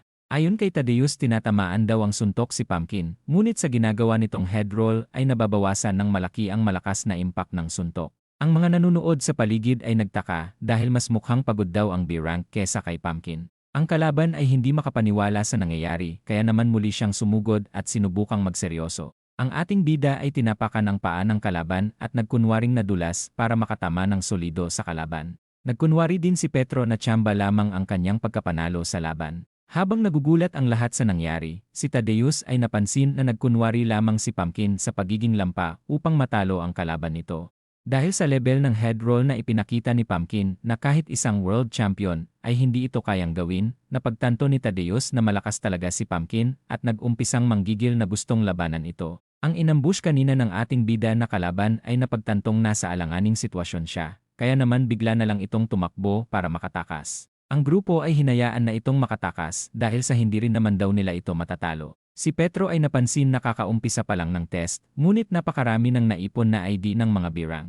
Nakaramdam din siya na mas mapanganib pa ang mga nangyayari sa islang ito. Ang magkapatid na Dokgo ay namangha kay Pumpkin dahil sa napakarami na daw nitong nakuhang ID. Ang ating bida ay hinati ang ID na kanyang nakuha na ikinatuwa naman ng magkapatid. Binigyan niya ng ID si Thaddeus, ngunit sinabi nitong may iba pa siyang kailangan sa ating bida at bigla na lang hinamon ng laban si Pumpkin. Ang magkapatid na Dokgo ay natutuwa sa magiging laban ng dalawa, ngunit si Yuna ay pinipigilan ang dalawa. Ayon kay Thaddeus pagpustahan nila ang kanilang mga ID, binigyan niya din ng partida ang ating bida na mananalo ito sa oras na nahawakan nito ang kanyang balahibo sa katawan. Ang ating bida ay kumpiyansa din namang mananalo siya at sinabing hindi makakatama kahit ni isa si Thaddeus sa kanya. Habang nagkakainitan ng dalawa, si Petro ay napansin na simula pa kanina ay hindi ginagamit ni Thaddeus ang kanyang mga kamay kaya naman siguradong nagpipigil daw ito at may itinatago. Habang naghahanda na si Thaddeus para lumaban, ang announcer ay bigla namang sinabi na kailangan ng umalis ng mga nasa factory upang maiwasan ang pagkabagsak.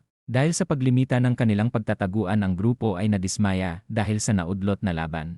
Si Thaddeus ay bigla na lang din nakatanggap ng tawag at sinabing papunta na siya sa nasabing lugar.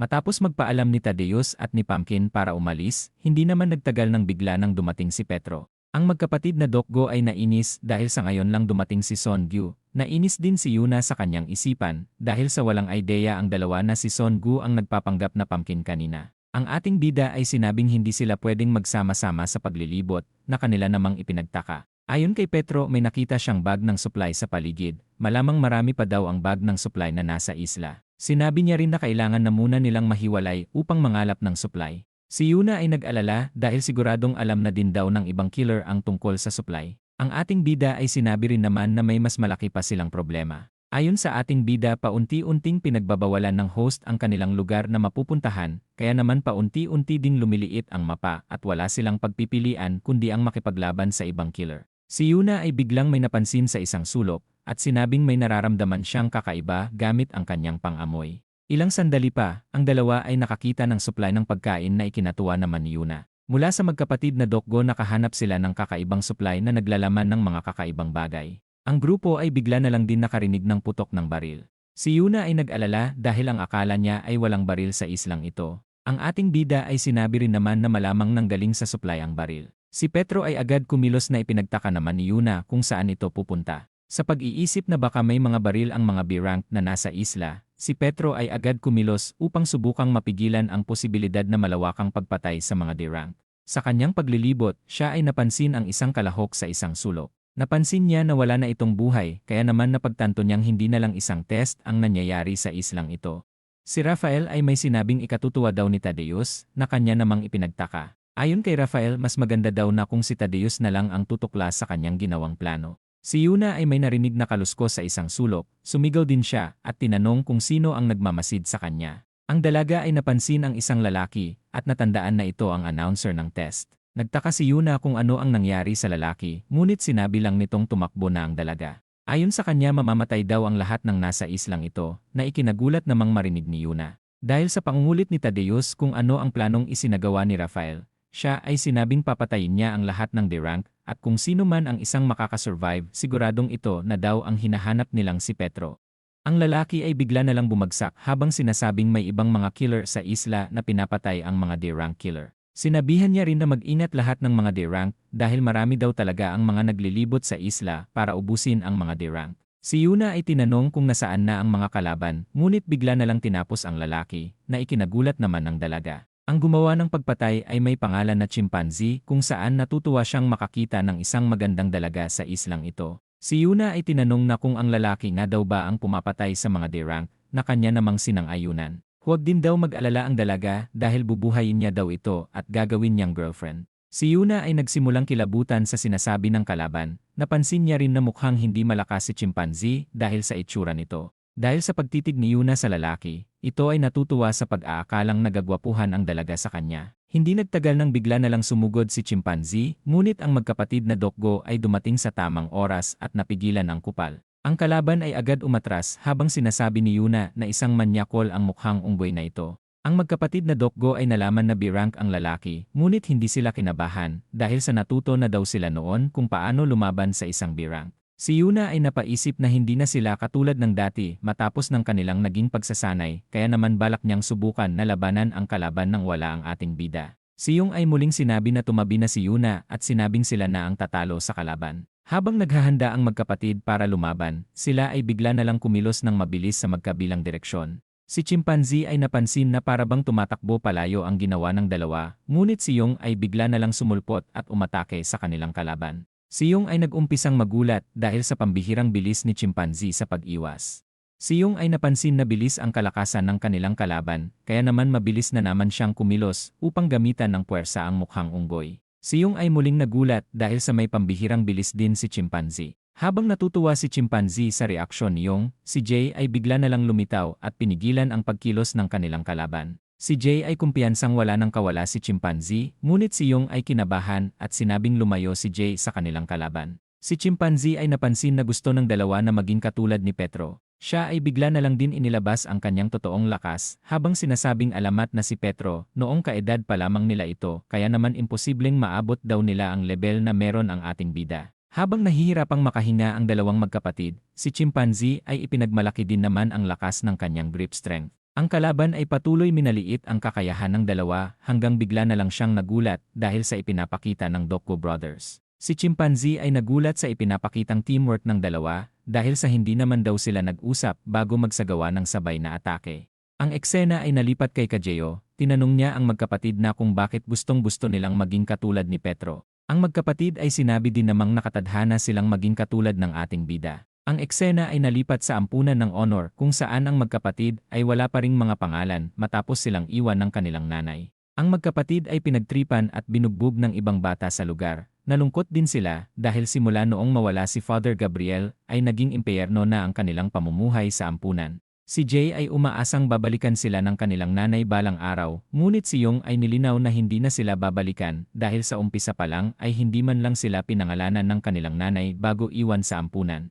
Habang nagmumuni-muni ang dalawa, may bigla na lang bumagsak na aklat sa mukha ni Yong. Nagtaka rin sila na kung ano nga daw ba ang nahulog na aklat. Ang magkapatid ay binasa ng binasa ang diary, hanggang sa malaman nilang pagmamay-ari ito ng walang iba kundi ni Petro. Sila ay napagtanto na wala rin daw palang pangalan noon ang ating bida. Namangha rin silang dalawa dahil sa astig ng nickname ni Petro na Lone Wolf. Ang magkapatid ay nagkaroon ng masayang ideya at pinangalanan ang kanilang sarili na naging pangalan na nila hanggang sa kasalukuyan. Matapos ikwento ang kanilang nakaraan, si Kajeo ay sinabi na lang din naman na napakalungkot ng kwento ng magkapatid. Naging malungkot din sila matapos sabihin ni Kajeo na hindi sila magiging katulad ni Petro. Ayon kay Kajeo, may pag-asa silang pantayan ang lakas ni Petro kung magiging isa silang dalawa, na ipinagtaka naman ng magkapatid. Ilang sandali pa, si Kajeo ay iginapos ang dalawa na kanila namang hindi nagustuhan. Si Kajeo ay tinakot ang dalawa kaya naman madali niya na lang itong napasunod sa pinagawang pagsasanay. Upang mapag-isa ang kanilang isip at katawan, sila ay nagsanay ng nakagapos sa isa't isa. Mula sa pagbanyo sabay din ang magkapatid na ikinatutuwa na lang naman ni Kajeo. Mula sa kasalukuyan ang magkapatid ay bigla na lang lumayo sa kanilang kalaban. Si Chimpanzee ay nag-umpisang kabahan dahil sa naramdaman niyang aura na nanggaling sa magkapatid. Hindi nagtagal ng matauhan na si Chimpanzee at iniisip na mananalo pa rin siya sa laban dahil sa mga D-rank lamang ang kanyang mga kalaban. Si Yuna ay napansin ang ginawang paglayo ng magkapatid na Dokgo. Nagtaka rin siya na kung ano nga daw ba ang kanyang gagawin para lumaban. Dahil sa biglaang pag-alis ng magkapatid si Chimpanzee ay muling natuwa dahil masosolo niya na muli ang dalaga. Mula sa kawalan ay may bigla na lang tumama sa kalaban, namangha rin siya sa dalaga dahil sa bilis nitong makaisip ng paraan at makagawa ng sandata. Si Chimpanzee ay naramdaman na tila sinanay ng disipo ang dalawang magkapatid kanina, patawa niya ring tinanong na kung si Petro nga daw ba ang nagsanay sa kanila, na agad namang itinanggi ni Yuna. Habang natutuwa si Chimpanzee dahil imposibleng makita daw ng isang D-rank si Petro, siya ay bigla na lang nagulat matapos niyang maramdaman ang aura ni Yuna na tila ba isang disipo. Upang matanggal ang kabang nararamdaman si Chimpanzee ay pinagsasampal ang kanyang sarili. Napansin rin ng kalaban na gustong gamitin ni Yuna ang attack range ng kanyang sandata. Ayon kay Chimpanzee matalino ang dalaga ngunit wala daw magagawa ang sandata nito sa kanya. Hindi nagtagal nang umatake na si Yuna ngunit tinawanan lang ito ni Chimpanzee dahil sa sumablay na atake. Habang minamaliit niya si Yuna, siya ay bigla na lang natamaan mula sa likod ng kanyang ulo. Agad lumingon ang pangit ngunit wala siyang nakitang kalaban mula sa kanyang likod. Habang nagtataka kung ano nga daw ba talaga ang nangyari, si Yuna ay muling bumuelo upang mas lakasan pa ang kanyang atake. Ang eksena ay nalipat sa nakaraan kung saan tinanong ni Yuna kung makakapasok nga daw ba siya sa top 100 gamit ang kanyang sandata, na agad namang hindi sinang-ayunan ni Petro. Ang ating bida ay pinaliwanag din na isang maganda ang rock dart, ngunit may malaki itong kahinaan. Upang ipakita ang kahinaan ng sandata, si Petro ay inutusan si Yuna na tamaan ang target mula sa kanyang kinatatayuan. Ang dalaga ay nagtaka dahil sa imposibleng matamaan niya daw ang target. Si Petro ay sinabi rin naman na dapat si Yuna ang maghanap ng daan upang matamaan ang target. Matapos umalis ng ating bida, siya ay napansin rin naman ang magkapatid sa kakaiba nilang ginagawa. Ang Dokgo Brothers ay nagsimulang magdrama at ikwenento kung gaano kahirap ang kanilang pagsasanay. Nagtaka rin sila na kung saan nagpunta si Yuna at inakalang nagpapabaya ito. Ang magkapatid ay tuluyan ng nagpahinga habang si Petro naman ay napangiti dahil sa paunti-unti na namang nag-improve ang kanyang mga kasama. Si Yuna ay nagpatuloy sa kanyang pagsasanay habang natutulog na ang iba. Ang dalaga ay hindi magawang matamaan ang target at tuluyan na ding nagdurugo ang palad dahil sa mayroon pa siyang lakas para magpatuloy ang dalaga ay muling nagpatuloy sa kanyang pagsasanay. Makalipas ang ilang sandali, siya ay hindi pa rin magawang matamaan ang target. Hindi nagtagal nang bigla na lang may napansin na mahalagang bagay si Yuna sa isang sulok. Ang eksena ay nalipat sa kasalukuyan kung saan nagawang makaiwas ni Yuna sa ginawang atake. Si Chimpanzee ay nagsimulang kumilos ng mabilis sa paligid upang hindi siya matamaan ng atake ni Yuna. Habang kinakabahan ang dalaga sa mga nangyayari, si Chimpanzee ay pinaglalaruan lamang siya at sinasabihan ng kung ano-anong kabastusan. Habang umaatake kung saan-saan si Yuna, siya ay naalala rin naman ang mga sinabi ng ating bida dahil sa clue na ibinigay nito sa kanya. Matapos mapagtanto ang ibig sabihin ni Petro, si Chimpanzee ay patuloy na tamaan sa likod ng ulo nang hindi niya alam kung ano ang tumatama sa kanya. Dahil sa kanyang inis, nagpasya na siyang patayin na lang si Yuna. Mula sa nakaraan si Yuna ay tuluyan ng nagawang mapaliko ng walang problema ang kanyang sandata at matamaan ang target. Mula sa kasalukuyan, si Yuna ay ginamit ang mga nakaharang na mga puno upang magawa niya itong sandata para sa kanyang kalaban at tuluyan na itong mapabagsak. Si Chimpanzee ay tuluyan ng napagtanto ang ginagawa ni Yuna, ngunit tuluyan na siyang nakawawa ng sobra. Mula sa isang sulok ang magkapatid ay pinapanood ang laban at namamangha sa mga ginagawa ni Yuna. Habang nagtataka ang kalaban na kung paano siya natatalo ng mga D-rank, siya ay napansin ang dalawang magkapatid na agad na siyang pinigilan sa paggalaw. Si Chimpanzee ay hindi pa rin sumuko at sinubukan ang lahat para makawala. Si Yung ay sinabing hindi na nila matatagalan ang pagpigil sa lakas ng kanilang kalaban, kaya naman mabilis nang kumilos si Yuna para muling umatake. Si Chimpanzee ay muling natawa sa pagmintis ng dalaga, ngunit siya ay bigla na lang nagulat matapos mapagtanto ang balak gawin ni Yuna. Matapos makabuelo ni Yuna, siya ay nagawang makasipa ng malakas na tuluyan ng tumapos ng laban. Ang magkapatid na Dokgo ay pinagtripan ang kalaban at binihisan pa ito ng pambabae. Si Yuna ay naghanda na para umalis at sinabing hanapin na nila ang ating bida. Mula sa isang sulok, ang isang lalaki ay sinabing huwag nang mag-abalang umalis ang grupo dahil sa dito na daw mamamatay ang tatlong D-rank. Ang magkapatid na Dokgo ay nakilala ang lalaki na nakasama nila kanina sa factory. Kinabahan rin sila dahil sa mukhang mas malakas ito kaysa sa kakatalo nilang si Chimpanzee. Ang tatlo ay wala nang nagawa kundi ang lumaban, umasa rin sila na kaya nilang manalo basta magtutulungan sila. Ang kalaban ay sinabing wala siyang balak makipaglaban, bigla na lang din sumabog sandata ni Yuna dahil sa ginawang pagbaril ng kalaban. Ang Dokgo Brothers ay mas lalo pang kinabahan, ganon na din si Yuna dahil sa wala na daw silang pag-asang manalo sa kalabang may baril. Mula sa isang sulok ay may dumating na agad din namang ikinatuwa ni Yuna sa pag-aakalang si Petro ang dumating na tao. Bigla na lang din siyang nagtaka dahil si Tadeus lamang ang dumating sa eksena. Ang kalaban ay tinanong kung sino ang bagong dating kaya naman nagpakilala si Tadeus bilang Spotted Butterfly.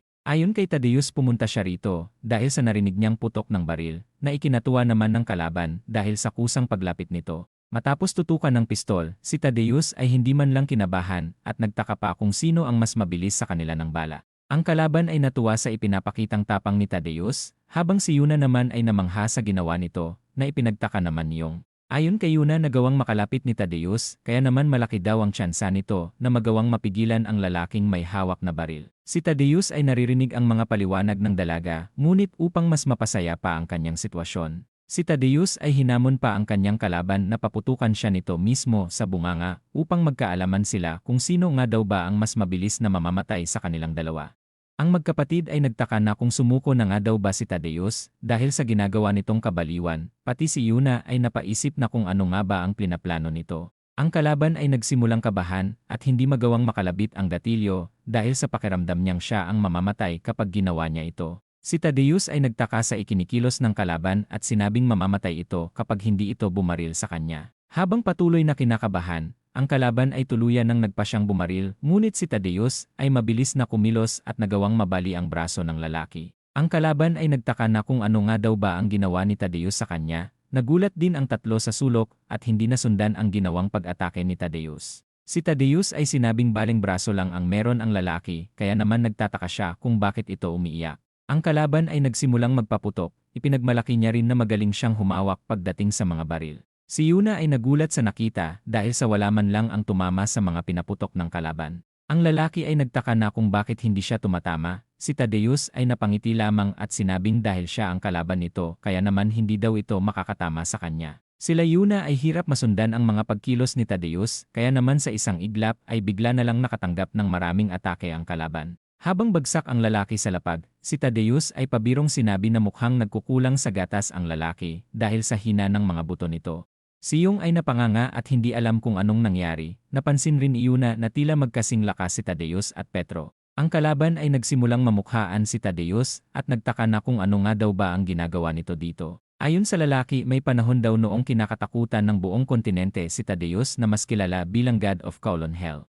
Ang eksena ay nalipat sa nakaraan sa lugar na Kowloon Hell, kung saan namamatay lahat ng tagalabas na pumapasok sa lugar na ito. Ang isang grupo ay balak pasukin ang lugar at sakupin ito. Ang grupo ay handa nang pumasok, ngunit si Weizu ay napansin ang isang lalaki sa isang sulok na tinatawanan sila. Ayon sa lalaki namamatay ang lahat ng tagalabas na pumapasok sa lugar, na ikinainis namang marinig ni Weizu. Siya ay bigla na lang nagulat sa lalaki habang sinasabi nitong maswerte ang grupo kung sakaling makalabas sila ng buhay katulad niya. Ilang sandali pa, ang grupo ay tuluyan ng nakapasok sa Kowloon Hell. Nagtataka rin sila dahil sa wala man silang makitang tao sa lugar. Inakala ng boss na mukhang tumakbo na ang mga tao sa lugar matapos mabalitaan ang pagdating ng kanilang grupo, ngunit si Weizu ay may napansin sa itaas. Si Thaddeus ay binalaan ang grupo na huwag kumilos ng masama dahil kung hindi mamamatay silang lahat. Si Weizu ay napansin na walang sandata si Thaddeus, inutos na rin ng kanilang boss na barilin ang kanilang kalaban, na agad naman nilang sinunod at tinadtad ng bala si Thaddeus. Ang boss ay pinahinto na ang lahat sa pagpapaputok dahil sa tuluyan na daw napulbos ang katawan ng kanilang kalaban. Ang tauhan nila mula sa makapal na usok ay bigla na lang tinapos hanggang sa tuluyan na silang tinatapos ni Thaddeus. Ang boss ay nagpaputok kung saan-saan, ngunit wala itong nagawa sa katulad ni Thaddeus na may pambihirang kakayahan. Si Weizu ay nagsimulang kabahan dahil sa madali lang silang tinalo ng isang tao na wala man lang hawak na sandata. Matapos niyang tapusin ang buhay ng boss, siya ay naghanda na ring isunod ang isa pang kalaban, ngunit bigla na lang itong lumuhod at nagmakaawa sa kanyang buhay. Si Thaddeus ay pinalaya ang isang kalaban at sinabing ikalat nito ang balita na siguradong mamamatay ang sinumang magbalak ng masama sa kanyang teritoryo na Kowloon Hell. Ilang sandali pa, si Weizu ay ginigising ang kanyang boss. Ngunit bigla na lang siyang nagulat nang mapansin niyang tila nawalan na ng mga buto sa katawan ang kanyang boss. Ang eksena ay nalipat sa kasalukuyan, kung saan namangha ang tatlo matapos talunin ni Thaddeus ng napakadali ang isang B-rank. Ang eksena ay nalipat kay Rafael kung saan inireport sa kanya na natalo ang mga ipinadala nilang killer sa isla. Ayon kay Rafael, inaasahan niya na itong mangyari dahil siguradong si Petro daw ang tumalo sa mga ito. Ang eksena ay nalipat sa isla kung saan ang dalawang D-rank ay hinahabol ng B-rank killer. Mula sa isang sulok, ang humahabol sa kanila ay bigla na lang lumitaw. Habang kinakabahan ang isang D-rank, siya ay nakilala rin ang kalaban bilang si Mikhail, na ipinagtaka naman ni Joker. Ang lalaki ay sinabing isang malupit na prison guard si Mikhail, dahil noong panahong nag-riot ang maraming bilang ng mga delikadong bilanggo ay mag-isa lang itong pinigilan ang lahat gamit lamang ang sandata nitong pamalo. Paborito rin daw nito ang lugar na kulungan upang makapatay ito ng mga taong kriminal nang hindi nakukulong. Matapos marinig ang kwento ng lalaki, si Joker ay nagsimula na ding matakot at kilabutan. Dahil sa wala na siyang magagawa pa, si Joker ay nagsimulang maglabas ng patalim upang lumaban. Si Mikhail ay nagulat na malaman na may sandata ang payaso, dahil sa kanyang pagkakaalam ay walang dalang sandata ang mga D-rank. Si Joker ay iniisip na nakuha niya ang patalim mula sa supply bag, natuwa rin siya dahil kahit isang B-rank pa ang kanyang kalaban ay siguradong nasa kanya ang kalamangan dahil sa patalim. Si Joker ay tuluyan ng sumugod ngunit nagawang makaiwas ni Mikhail. Habang kumpiyansa ang payaso, siya ay bigla na lang napansin ang bagay na tumama sa kanya. Habang ipinagmamalaki niya ang kanyang sandata, si Joker ay napansin na kalansay ng mga tao ang ginawang sandata ng kanyang kalaban. Matapos niyang tapusin ang dalawang D-rank, mula sa isang sulok ay may parating na kanya namang ikinatuwa. Dahil sa ikinikilos ni Mikhail, si Petro ay nagtakang makita ang isang nababaliw na lalaki. Ang eksena ay nalipat sa grupo ni Thaddeus, nagtaka rin siya na kung bakit nga daw ba napakatahimik at napakalungkot ng tatlo. Napansin niya ang dalawa na tila nakakita ng multo, tinanong niya rin na kung gusto nga daw ba ng dalawa na pumunta sa banyo. Si Yuna ay naiintindihan ang reaksyon ng dalawa dahil sa pambihirang ipinamalas ni Thaddeus sa kanilang harapan. Inihalin tulad niya rin si Thaddeus na kasing lakas ni Petro at Nathaniel. Si Thaddeus ay nagtaka kung saan na nga daw ba nagpunta si Pumpkin. Ang magkapatid na Dokgo ay bigla ring may napansin sa isang sulok na walang iba kundi ang bangkay ni Mikhail. Si Yuna ay napansin na mukhang si Petro ang gumawa nito, naalala niya rin ang nangyari kanina at napagtantong hindi pwedeng magkita ang dalawa. Habang iniisip na kailangan niyang mailihis ang kanilang direksyon na pupuntahan, si Jay ay napansin ang pagdating ni Petro sa isang sulok. Si Yuna ay kinabahan at agad sinabing tumakbo na palayo ang ating bida. Bigla na lang din siyang nagulat matapos makitang sugatan ang binata. Dahil sa lakas ni Petro nagtaka si Yuna na kung paano ito nangyari sa kanya. Habang binubuhat nila ang ating bida, sila ay napansin rin na si Pumpkin ang may kagagawa ng pagpatay kay Mikhail dahil sa malakas na suntok nito sa ulo. Habang palayo na ang tatlo sa lugar, si Thaddeus ay iniisip na kulang ang lakas ni Pumpkin para makagawa ng ganitong puwersa. Pinahinto niya rin sandali ang grupo at tinanong kung napansin niya daw ba nila ang mga bakas sa lugar. Si Thaddeus ay inisa-isa ang mga bakas na meron ang paligid. Ngunit ang magkapatid ay walang ideya sa mga bakas. Dahil sa hina ng kanilang pag-iisip, si Thaddeus ay nagsimula ipaliwanag ang mga nangyari sa laban. Dahil sa pabayang pagsugod ni Mikhail, ang misteryosong tao ay bumuelo para sumipa, dahilan kung bakit may bakas ng pagsipa ng malakas sa lugar. Dahil sa lakas ng pagsipa na gawaring mabali ang binti ng kalaban, ang misteryosong tao ay kumuha ng buwelo mula sa puno kung saan makikita rin ang bakas mula rito. Gamit ang momentum ng buwelo nakagawa ito ng malakas na suntok na tumapos ng laban. Dahil sa kakaibang diskarte na ginawa, si Thaddeus ay nakasigurong hindi si Pumpkin ang may kagagawa ng pagpatay. Tinanong ni Thaddeus ang ating bida na kung sang-ayon nga daw ba ito sa kanyang sinabi. Ayon kay Thaddeus malaki daw ang tsansa na itinatago ni Petro ang taong gumawa ng pagpatay. Sa gitna ng kanyang paghihinala, ang grupo ay bigla na lang nakarinig ng mga sumisigaw at humihingi ng tulong. Sila Yuna ay napansin na nagmumula sa beach ang mga boses na kanilang naririnig.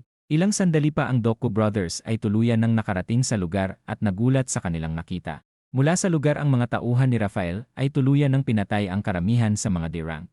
Si Yuna ay napansin na 20 kalaban na B-rank ang nasa paligid. Bigla na lang din siyang napasigaw at sinabing tumakas na sila ni Songu. Si Yuna ay nagtaka kung saan na naman nga daw ba pumunta ang ating bida. Dahil sa dami ng kalaban, ang magkapatid na Dokgo ay nakiusap at sinabing hindi lang sila nagkakaintindihan ng grupo. Ang mga killer ay humingi ng pasensya dahil sa napag-utusan lamang sila sa misyon para ubusin ang lahat ng D-rank sa isla. Si Yuna ay napagtantong papatayin sila ng grupo kaya naman muli siyang nagtaka na kung saan na nga daw ba ang kanilang tagapagligtas na si Petro. Mula sa isang sulok, si Pumpkin ay bigla na namang dumating at naghahanda para lumaban. Dahil sa mga security camera sa lugar, nagtaka si Pumpkin na kung paano siya makikipaglaban ng hindi nakikilala. Ang dalawang B-rank ay napansin na si Pumpkin ang tumalo sa kasamahan nilang B-rank, ngunit siguradong hindi daw ito mananalo sa 20 B-rank. Habang nag-iisip ng paraan kung paano mananalo, si Thaddeus ay bigla na lang nakipagtulungan kay Pumpkin para labanan ang grupo na kanya namang ipinagtaka. Si Thaddeus ay sinabihang huwag mag-alala si Pumpkin dahil sa gusto niya lang daw na malaman kung sino ang mananalo sa pagitan ng kanilang grupo laban sa 20 B-rank. Habang nagtataka si Pumpkin sa ikinikilos ni Thaddeus, siya ay napangiti lang naman at sinabing gusto niyang tumulong para mag-enjoy. Ang magkapatid na Dokgo ay nagtaka sa sinasabi ni Thaddeus dahil mukhang inaakala daw nitong madali lang nilang matatalo ang 20 B-rank. Si Yuna ay napagtantong normal na killer si Thaddeus kaya duda pa rin siyang mananalo sila laban sa mga kalaban. Ang isang lalaki ay namangha sa tapang ng dalawa, ngunit mukhang hindi daw nila napapansin na nasa beach sila. Si Pumpkin ay napansin na malaking problema ang kinatatayuan nila dahil sa buhangin na babawas ng kanilang bilis sa pagkilos. Si Thaddeus ay napatawa at tinanong ang mga kalaban na kung talaga nga daw bang nasa lugi siyang sitwasyon. Sinabi niya rin na para sa kanya ay mas masaya ang kanyang kalagayan, na ikinatuwa na lang din naman ng kalaban at tinanong na kung paano nga daw ba makakatakbo si Thaddeus sa kanyang bala. Ang mga kalaban ay naghanda na para magpaputok, habang si Yuna naman ay hindi pa rin makita kung paano mananalo ang dalawa niyang kasama. Si Thaddeus ay sinabing wala na siyang magagawa at humingi ng pasensya sa gagawin nito kay Pumpkin. Matapos niyang maghanda para umatake, ang mga kalaban sa paligid ay natuwa sa nakitang pagtraidor ni Thaddeus. Si Thaddeus ay sinabing tatagan ni Pumpkin ang kanyang mga paa, na agad naman nitong ginawa. Matapos ng ataking ginawa, si Thaddeus ay ginawa lamang na tungtungan si Pumpkin upang makabuelo ito at makaatake ng mabilis, na mabilis din namang tumapos sa mga kalaban. Dahil sa buhangin na babawas ng malaki sa kanilang pagkilos, si Thaddeus ay tinapos ang mga kalaban at ginawa silang tungtungan. Habang namamangha ang dalawang magkapatid, si Pumpkin ay napansin rin naman na napakabilis ni Thaddeus at mabilis lang din pinabagsak ang mga kalaban. Ang isang kalaban ay napansin na mahina lang si Pumpkin at nagtangkang unahin itong tapusin. Ang ating bida ay iniisip na siguradong nanunood si Rafael, kaya naman nagtaka siya na kung paano niya matatalo ang kalaban ng hindi nahahalata. Siya ay napansin ang magkapatid na Dokgo, na kanila namang ipinagtaka na kung bakit ito nakatingin sa kanila. Dahil sa pagtakbo ni Pumpkin sa direksyon ng magkapatid, ang dalawa ay wala nang nagawa kundi ang lumaban. Habang pasugod ang kalaban, siya ay bigla na lang din nagulat sa kakaibang ikinikilos ni Pumpkin. Siya ay tinapakan ng paa ng kalaban at nagpakawala ng maraming suntok nang hindi nakikita sa security camera. Matapos nilang mapabagsak ang kalaban, ang magkapatid na Dokgo ay nagmalaki na kung hindi dahil sa kanila ay patay na si Pumpkin. Mula sa isang sulok si Thaddeus ay napansin na ginamit ni Pumpkin ang tagong anggulo ng kamera at tinapos ang kalaban. Si Thaddeus ay nakasiguro na rin sa kanyang hinala matapos ng kanyang nakita. Si Yuna ay nakakita ng isang flare sa isang supply bag at tuluyan na din itong pinaputok upang magtawag ng tulong. Ang eksena ay nalipat kay Rafael kung saan ang kanyang tauhan ay inireport na pinabagsak ni Thaddeus ang kanilang mga ipinadalang killer. Tinanong niya na kung may kasama nga daw ba si Thaddeus na lumaban, na sinang-ayunan naman ng lalaki at ikwenento ang mga napanood sa security camera. Ang tauhan sa background ay nagtaka na kung trinaydor nga daw ba sila ni Thaddeus, si Rafael, ay bigla din namang nainis at sinabing sigurado siyang hindi siya kayang traidurin nito. Ang eksena ay nalipat sa isla kung saan ang mga D-rank ay natuwa matapos matalo ng mga B-rank killer. Si Yuna ay sinabihan rin ang lahat na kailangan nilang makaalis kaagad sa islang ito, na sinang-ayunan naman ni Pumpkin bago pa makapagpadala ulit si Rafael ng mga kalaban. Habang nagsasalita si Yuna, si Tadeus ay bigla na lang din nagsalita at sinabing kailangan niya na munang mahanap si Petro bago makaalis ang lahat ng tao dito sa lugar. Si Tadeus ay kinuha muli ang atensyon ng lahat at sinabing may mga kandidato siya at pinaghihinalaan na kung sino sa kanila si Petro. Si Tadeus ay si Pumpkin lamang ang nakikita at hindi masilayan kung nasaan nga daw ba si Songu. Napansin rin ni Tadeus na halos buong oras ay wala ang dalawa sa parehong lugar. Ayon kay Tadeus malamang si Petro ang nagkukunwaring Pumpkin o kaya naman konektado ito kay Petro. Si Pumpkin ay sinabing imposibleng mangyari ang sinasabi nito, ngunit si Tadeus ay sinabing simple lang ang paraan at ito ay ang pagtanggal sa maskara ni Pumpkin. Si Pumpkin ay hindi pumayag na tanggalin ang kanyang maskara, kaya naman si Tadeus ay wala na daw iba pang magagawa kundi ang puwersahang tanggalin ang maskara ni Pumpkin. Si Pumpkin ay napansin na malaking problema ang nangyayari dahil sa ginagawa ni Tadeus ay nakatingin rin ang lahat sa kanya. Habang nag-iisip na kung ano na nga daw ba ang kanyang gagawin, si Tadeus ay bigla na lang sumugod sa kanya na agad namang naiwasan ni Pumpkin. Si Tadeus ay ginanahan sa laban matapos makaiwas ni Pumpkin sa kanya. Siya ay muling bumuelo para sumugod habang ang ibang killer naman ay namamangha dahil sa malakanyon na tunog at lakas ng sipa ni Tadeus. Si Pumpkin ay namangha rin sa atake ni Tadeus at napansin hindi siya tatagal sa laban kung mananatili siya sa pagkukunwaring mahina. Si Pumpkin ay tuluyan na ding sumugod ngunit si Tadeus ay hindi man lang kinabahan. Matapos ang ataking ginawa, napagtanto ni Tadeus na sinadya ni Pumpkin ang pag-atake sa buhangin upang gamitin ito para makapagtago. Ilang sandali pa, si Pumpkin ay bigla na lang lumitaw, na gumagawa rin naman ng mga malalakas na puwersa sa paligid. Ang mga D-rank ay kinabahan sa napapanood na laban at napansin na mukhang mga A-rank ang mga naglalaban. Ang isang babae ay sinabi rin naman na nakapanood na siya noon kung paano lumaban ang isang A-rank. Mula sa nangyaring laban halos hindi raw siya makahinga noon sa napanood niyang laban, ngunit sa pagkakataong ito ay parang panaginip lang ang mga napapanood niyang bakbakan ng dalawa na siguradong mas malakas pa daw sila sa A-rank. Si Yuna ay nag-alala para sa ating bida dahil sa nakikita ng security camera ang laban. Nag-alala rin siya noong makita niya ang kakayahan ni Tadeus, ngunit sa ngayon ay napagtanto niyang mas malakas daw si Petro. Si Tadeus ay natutuwa dahil sa nagagawa siyang mapahirapan ni Pumpkin. Mula sa isang sulok si Tadeus ay natamaan at nagawang mapatilapon ng malakas sa isang sulok. Mula sa makapal na usok, si Tadeus ay pinuri si Pumpkin dahil sa malakas daw pala talaga ito. Nakaramdam rin si Tadeus na tila ba nakalaban niya na daw noon si Pumpkin.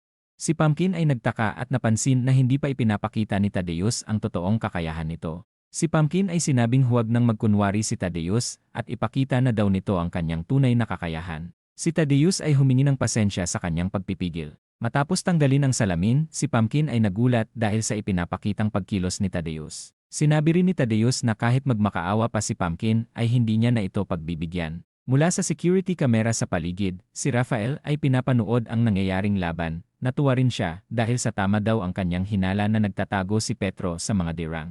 Ang isang lalaki ay sinabi na kung totoong si Petro ang nakamaskara siguradong nasa panganib daw si Tadeus. Ayon kay Rafael huwag daw kabahan ang lalaki dahil sa may pambihira daw itong kakayahan na hindi na maihahalin tulad sa mga tao. Si Pumpkin ay nagsimulang mag-ingat dahil sa ngayon niya lang daw makikita kung anong kayang gawin ng mga kamay ni Tadeus, ngunit siya ay bigla na lang inatake ng mabilis at handa nang tapusin si Pumpkin.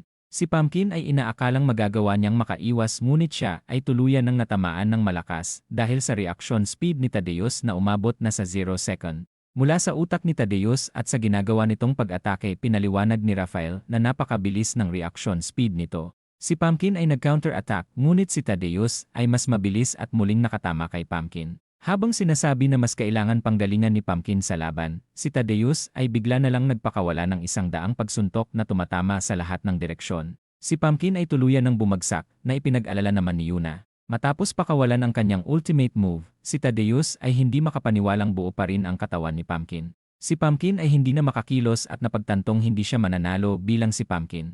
Nagtaka rin siya kung ano na nga daw ba ang kanyang gagawin. Si Tadeus ay tuluyan ng lumapit at handa nang tanggalin ang maskara ng kanyang kalaban. Si Pumpkin ay nagulat dahil si Yuna ay bigla na lang sumulpot at sinabing may rason si Pumpkin sa mga ginagawa nito. Si Yuna ay nagpa siyang protektahan ang ating bida, ngunit si Tadeus ay sinabing papatayin niya ang dalaga kung hindi ito aalis sa daraanan nito. Ang dalaga ay bigla na lang naghanda ng kanyang sandata para lumaban, ngunit si Tadeus ay mabilis na kumilos at inatake si Yuna, na nakapagpabagsak rin naman sa kanya at nagtaka na kung bakit hindi siya makagalaw. Si Tadeus ay muling naghandang tanggalin ang maskara, na ikinatutuwa rin naman ni Rafael at excited nang makita ang mukha ni Petro. Dahil sa pag-aakalang mag-isa lang si Petro na sinusubukang pabagsakin ang Glory, si Rafael ay sinabi din na hindi siya nito matatalo. Matapos tanggalin ang maskara ni Pumpkin, ang lahat ay bigla na lang nagulat sa kanilang nakita dahil ang inaakala nilang si Petro ay walang iba kundi si Kajeo. Si Tadeus ay nagtaka na kung ano nga daw ba ang ginagawa ni Kajeo sa lugar na ito, ganon na din si Rafael. Ang tauhan ni Rafael ay bigla na lang din dumating at sinabing may hindi magandang nangyari na kanya namang ipinagtaka at ikinainis na kung ano ito. Ayon sa kanyang tauhan si Petro ay bigla na lang lumitaw at inaatake ang Glory.